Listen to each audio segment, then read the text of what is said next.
ఏ ఆనంద్, నాకు బాగా ఆకలేస్తుందిరా. ఎక్కడైనా హోటల్ ఉంటే ఆపురా. రేయ్, ఇప్పుడే కదరా మేకల ఆకులు మొత్తం తిన్నావు, మళ్ళీ ఆకలింటరా నీ అబ్బా. ఆకుల్ని తిన్నందుకేరా ఆకలేస్తుంది, ఆపరా. అవునరా, నాకు కూడా ఆకలేస్తుంది. నాకు కూడా. సర్లేరా, ఇక్కడెక్కడన్నా హోటల్ ఉంటే ఆపుతాను.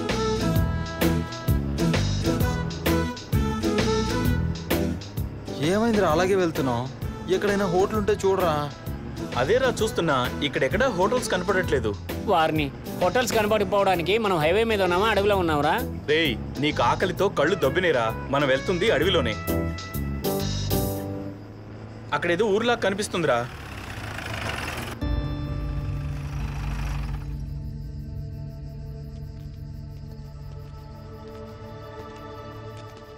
ఏమండి, లోపల ఎవరైనా ఉన్నారా?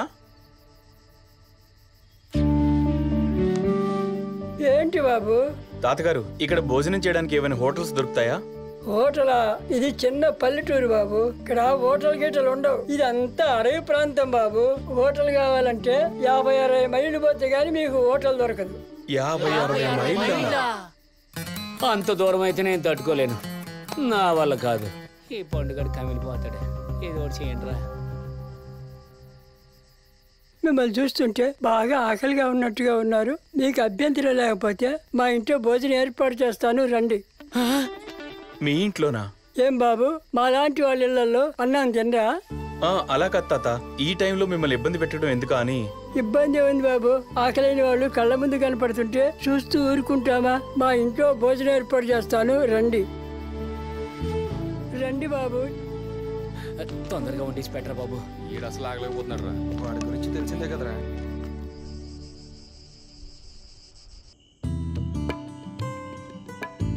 భోజనం సరిపోయిందా బాబు? కడుపు నిండిపోయింది తాత, చాలా బాగుంది. హోటల్ భోజనం కంటే చాలా బాగుంది తాత. నా వరకైతే 3 రోజుల వరకు ఆకలి సమస్య ఉండదు.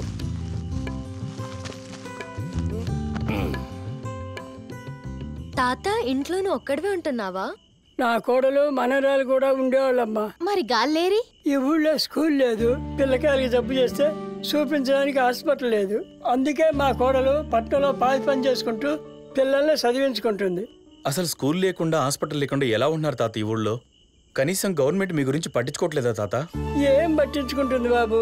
అసలు మాది ఊరే కాదు, ఎక్కడో సముద్ర తీరాన ఉండేవాళ్ళం. మన ఉదు తుఫాను వచ్చి మా ఊరు మొత్తాన్ని తుడిచిపెట్టేసింది.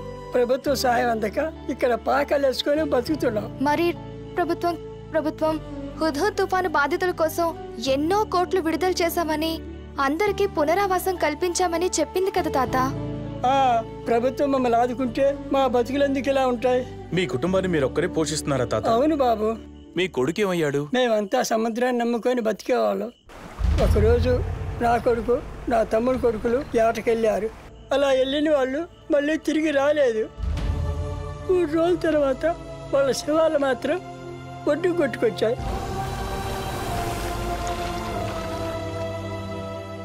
సముద్రం మా ఊరినే కాదు బాబు, మా కొడుకులను కూడా పుట్టను పెట్టుకొని నా కడుపు కోత మిగిలిచ్చింది బాబు, కడుపు కోత మిగిలిచ్చింది. మేము మిమ్మల్ని ఏమైనా ఇబ్బంది పెట్టుంటే సారీ తాత. ముందు మీరు కళ్ళు తుడుచుకోండి.